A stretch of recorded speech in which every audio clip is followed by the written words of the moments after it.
오늘 본문은 야곱의 아들 요셉에게 야곱이 축복해주고 있는 내용입니다.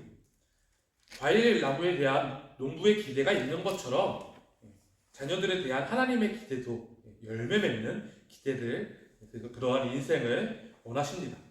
요셉은 항상 샘의 근원이 되신 하나님 앞에 그의 근원을 두었기 때문에 자기가 복을 받을 뿐만 아니라 복을 남에게까지 나누어주는 놀라운 열매 맺는 삶을 살았습니다. 그로 인해서 보디발의 집에 그가 갇혔던 감옥에 애굽에게도 복이 임했습니다. 그의 삶은 항상 복이 넘치는 삶이었습니다. 그렇지만 그의 인생이 순탄했느냐? 그렇지는 않습니다. 성경 속 많은 인물들이 고난을 겪지만 요셉 또한 많은 고난을 겪으며 살았습니다. 형들에게 미움받아 애굽으로 팔려갔습니다.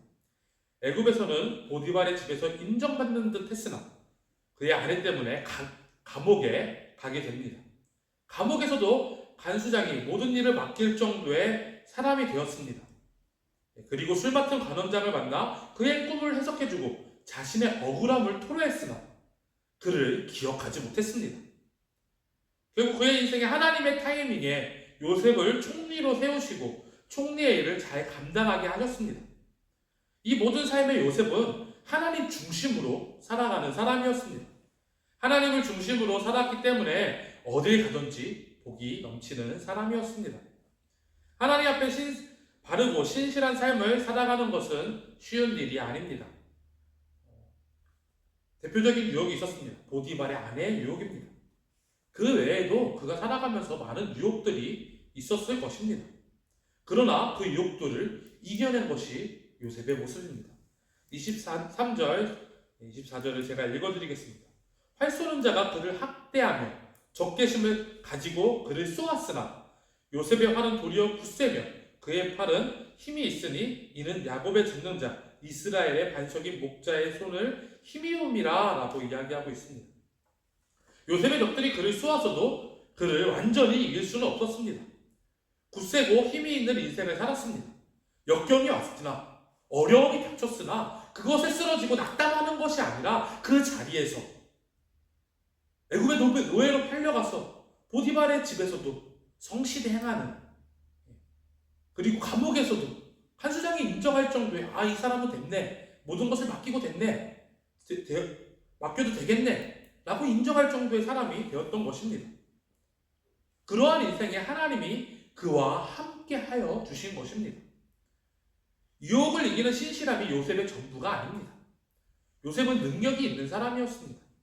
보디발의 모든 것을 맡길 정도면 얼마나 일을 열심히 그리고 정직하게 잘했을지를 우리는 짐작해서 알 수 있습니다. 간수장 또한 마찬가지입니다. 그가 죄인이었지만 신뢰할 만한 사람이었다는 것을 보여줍니다. 나라를 운영하는 총리의 자리도 그가 가진 지혜로 잘 해내는 것을 보여줍니다. 요셉은 준비된 사람이었고 기회가 왔을 때 기회를 살릴 수 있는 능력자였습니다. 그러한 능력을 갖추고도 어려움을 겪는 것이 인생입니다. 요셉은 하나님의 철저한 계획 안에 있었습니다. 요셉이 가는 곳이 어디든지 영향력을 끼치는 사람이었습니다. 우리가 어떠한 모습인지, 우리가 어디에 있는지가 중요한 것이 아닙니다. 그 자리에서 신실한 삶을 사는 요셉과 같은 모습이 우리 안에 필요합니다. 그런 그에게 하나님의 도우심이 있었습니다.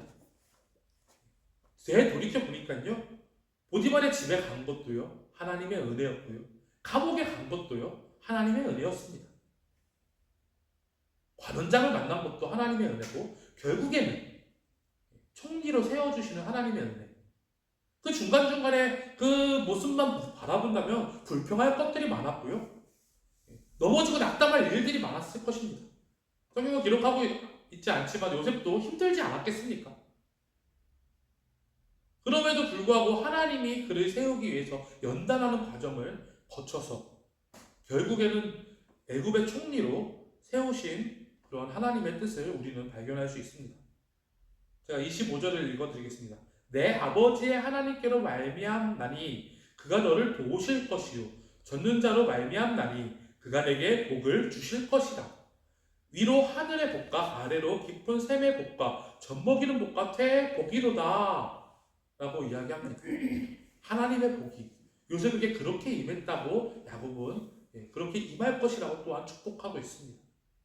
생겼듯 무성한 가지가 담을 넘어서 자신만 잘 사는 것이 아닌 주변 사람까지 잘 살게 해 주었습니다. 요셉은 7년 풍년, 7년 기근에 애굽만 구한 것이 아니라 주변 국가까지 구해내는 또한 애굽을 강대국으로 만드는 큰 역할을 해냈습니다. 요셉이 이런 삶을 살 수 있었던 이유는 저는 야곱의 철저한 교육이 있었다고 생각합니다. 갑자기 능력이 생기고 갑자기 하나님을 경외하는 신실한 믿음이 생긴 것이 아닙니다. 야곱이 잘 가르쳤던 요셉을 잃었을 때 야곱의 괴로움을 성경은 이야기하고 있습니다. 그가 잃어버린 줄 알았던 요셉을 다시 만났을 때 또한 야곱이 누렸던 그 기쁨을 상상해 보시기 바랍니다. 참으로 감사할 일밖에 없는 것입니다. 아픈 일이었지만 하나님이 이끄시니 결국 큰 뜻을 이루어 주신 것을 보게 된 것입니다. 26절에 보면 내 아버지의 축복이 내 선조의 축복보다 나아서 영원한 산이 한없음 같이 이 축복이 요셉의 머리로 돌아오며 그 형제 중 뛰어난 자의 정수리로 돌아오리라 라고 이야기합니다. 야곱이 요셉에게 축복하는 결론입니다. 선조의 축복보다 나은 축복, 그 축복이 요셉의 머리로 돌아간다 합니다. 장자도 아닌 요셉이 형제 중에 뛰어난 자의 정수리로 돌아온다고 합니다. 그가 신실한 삶을 살았더니 하나님을 의지하고 하나님을 기준으로 살았더니 결국에 이렇게 많은 사람들을 살리는 세대로 축복의 축복을 받는 그러한 요셉의 모습. 우리가 꿈꾸는 일들이 있을 수 있습니다. 우리가 하나님 앞에 서원하는 일들이 있을 수 있습니다. 그것이 우리가 나로부터 시작돼서 이루어지는 것도 감사한 일입니다. 우리가 요셉같이 살아가는 것도 중요한 일입니다. 그런데 그 꿈을 이루기 위해서 나 혼자 하는 것이 아니라 우리의 다음 세대에게도 그러한 비전들이 이루어질 수 있게 야곱이 요셉을 축복하며 간절히 축복하였던 그 내용처럼 그 아들들에게 축복하고 또 저주도 있죠. 이렇게 얘기하는 것처럼 요셉이 잘 되길 바랬던 그 야곱의 그 심정이 우리 안에 있길 원합니다. 우리가 교회를 세워가면서 나로 끝나는 것이 아니라 우리의 세대에서 끝나는 것이 아니라 다음 세대를 더 잘 세워서 그로 하여금 요셉으로 하여금 많은 나라들이 살아날 수 있었던 것처럼 애굽이 강대해질 수 있었던 것처럼 우리의 자녀가 우리의 다음 세대가 우리의 교회가 날이 가면 갈수록 더욱더 성장하며 세상에 많은 영향력을 끼치며 세상을 변화시키는 세대가 될 수 있도록 우리가 하나님께 붙들고 기도하고 축복하는 하나님께 빌어 복을 내리는 그러한 모습이 되길 원합니다. 우리도 담을 넘는 삶이 되어야 합니다. 나로부터 시작되고 나의 자녀, 가족, 이웃, 우리의 교인, 온천하 만민까지 아름다운 열매를 나누는 삶, 그러한 일들을 이끌어가는 우리의 모습이 되길 원합니다.